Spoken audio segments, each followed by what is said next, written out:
The call connected by accident. She didn't know. That's the part I keep coming back to. She had no idea I was still there. I had picked up on the second ring, said her name, and gotten nothing back. A rustling sound, then voices. I assumed the call had dropped through her pocket and started to hang up. Then I heard her say mine. She wasn't talking to me. My name is Daniel Carr. I'm 34. I manage inventory logistics for a mid-sized distribution company, which sounds less interesting than it is, though not by much.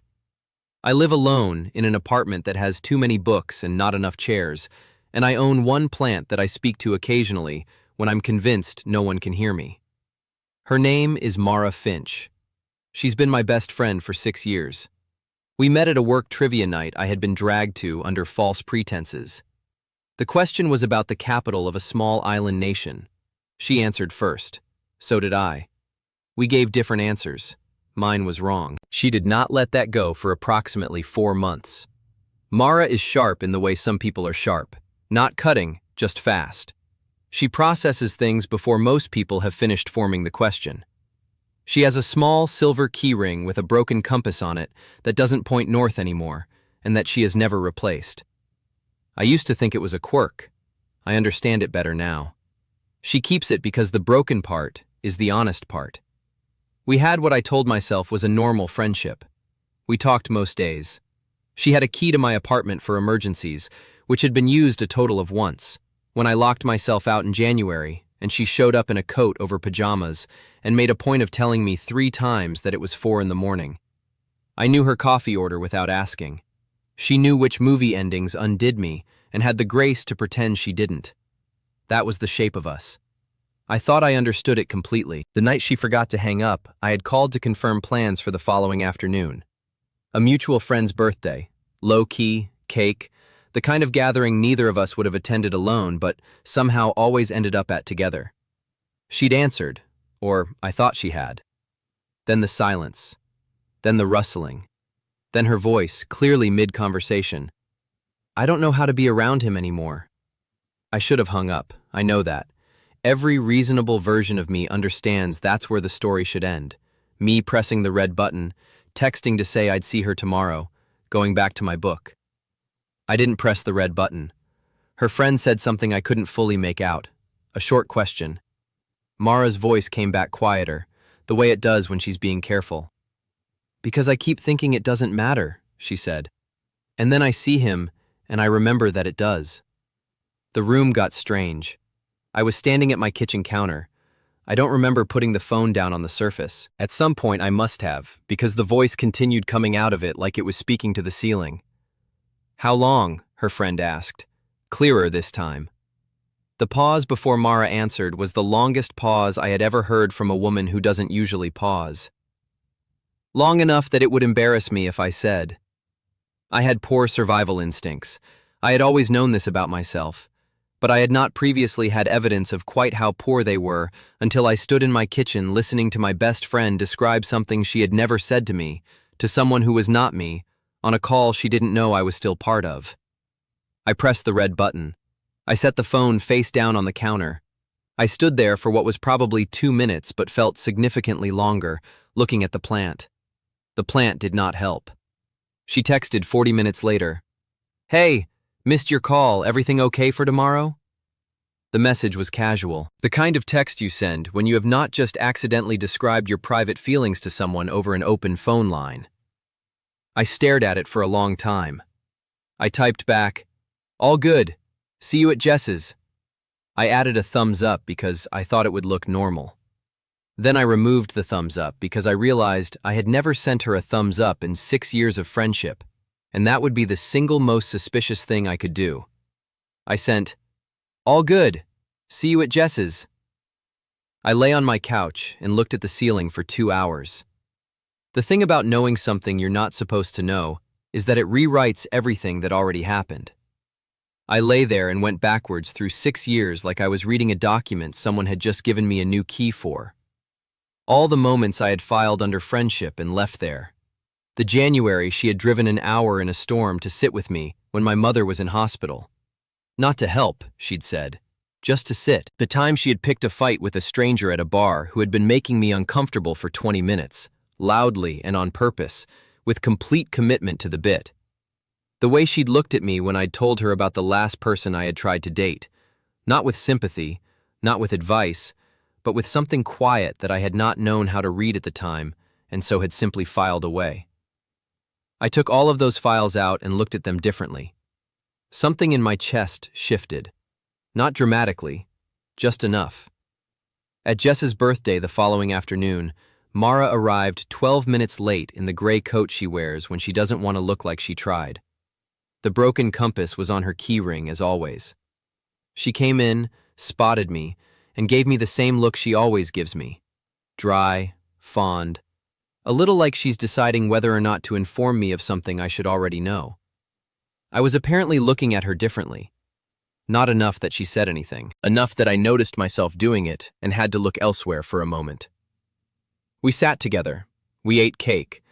The conversation around us moved the way conversations do at gatherings, where everyone is a little too polite to say what they actually think. Mara made 2 comments that made me laugh despite myself, both delivered without expression, both at the exact right moment. I watched her do it and thought, she has always done this. I have always laughed. And somehow, I had filed that under ordinary. She went to get another slice, and I looked at the space she had left, and thought that I was a genuinely specific kind of oblivious person. On the way home, we walked the long route because neither of us mentioned taking the short one.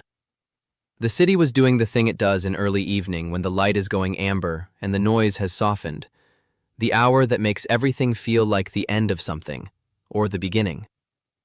We talked about nothing in particular. She had her hands in her coat pockets. The broken compass caught the light when she turned a corner. At some point, she said, without looking at me, "You were quiet today." Was I? More than usual. Thinking about something. She glanced at me sideways, brief. The look she gives when she's deciding whether to push. She didn't push. She looked back at the pavement. We reached my street. I stopped. She stopped because I had. The amber light was doing what amber light does. She looked up at me with the particular expression she gets when she's waiting for someone to say something real. I said, "Can I tell you something?" "Probably," she said. "Not, you don't have to. Probably." "You forgot to hang up," I said. "Last night." The stillness that followed was not dramatic. She didn't flinch, didn't step back. She went very still. Then the smallest breath. Her fingers found the broken compass and held it. "How much did you hear?" "Enough," I said. I hung up. I should have hung up sooner. "I'm sorry." She looked at me for a long time. A car went past. Somewhere down the street, someone was laughing at something. The world was not paying attention to us at all, which felt appropriate. "You don't have to say anything about it," I said. "We can go back to your place and eat the leftover cake, and I will never bring this up again." "Daniel, I mean it. If you want, Daniel." Her voice was quiet, not sharp, the kind of quiet that means, stop. I stopped. She looked at me the way she had looked at me in the hospital waiting room 4 years ago, and outside the bar where she'd picked the fight, and in my kitchen on the morning after a dinner where I'd spent 2 hours pretending not to watch the door she walked through. Like she was deciding something she had already decided. "I changed your contact name," she said, "about 1.5 years ago. I didn't think you'd ever see it. I told myself it was a joke." She said what the name was. It was not a joke. My chest did something I did not have language for. "I noticed I wasn't changing it back," she said. "I kept telling myself it was because I forgot. That's not why." I looked at her. She looked back. The broken compass caught the light one more time. "Every time something went wrong," I said, "you were the person I wanted to tell. Every time something went right, I wanted to tell you first." I told myself that was just friendship. I stopped. "I don't think that's just friendship." "No," she said quietly. "I don't think it is either." I held out my hand. She looked at it for a second. Then she took it. Not dramatically, just took it. gentle and chosen, and with complete certainty, the way she does most things. We stood there on the pavement in the amber light, and then her phone buzzed in her coat pocket. She looked down. Her face changed into the expression she wears when her younger sister has texted something that should be addressed immediately. "My sister," she said, "wants to know if I'm coming home for Sunday dinner and whether I'm finally bringing Daniel." I stared at her.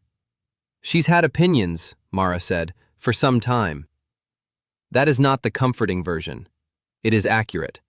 3 months later, she still had the broken compass. I asked her once why she'd never replaced it. She thought about it for a moment with the particular seriousness she reserves for questions that deserve real answers. "Because it still works," she said. "It just doesn't point the same direction it used to." I didn't say anything. I didn't need to. A year after that, we went back to a trivia night at the same bar where we had first disagreed about a small island nation's capital. She got the first question right. She looked at me across the table with exactly the same expression she'd worn 6 years ago. Dry, fond, a little like she was deciding whether to inform me of something I should already know. The difference was that now, when I looked back, I didn't have to pretend the thing I felt was something small. Years later, when people asked how we started, she would say, "He listened when he shouldn't have." I would say, "She forgot to hang up." Both versions are true. The honest version is that we had probably always been moving toward that pavement and the amber light and the moment she took my hand. We had just needed the broken compass to point somewhere new. It felt late. Late in the best possible way. What would you have done if you'd heard something like that on an accidental call? Would you have said anything or let it go? And have you ever realized someone had been there all along, hidden somewhere you stopped looking? Tell me your story in the comments. If you liked this one, leave a like, subscribe, and I'll see you in the next one.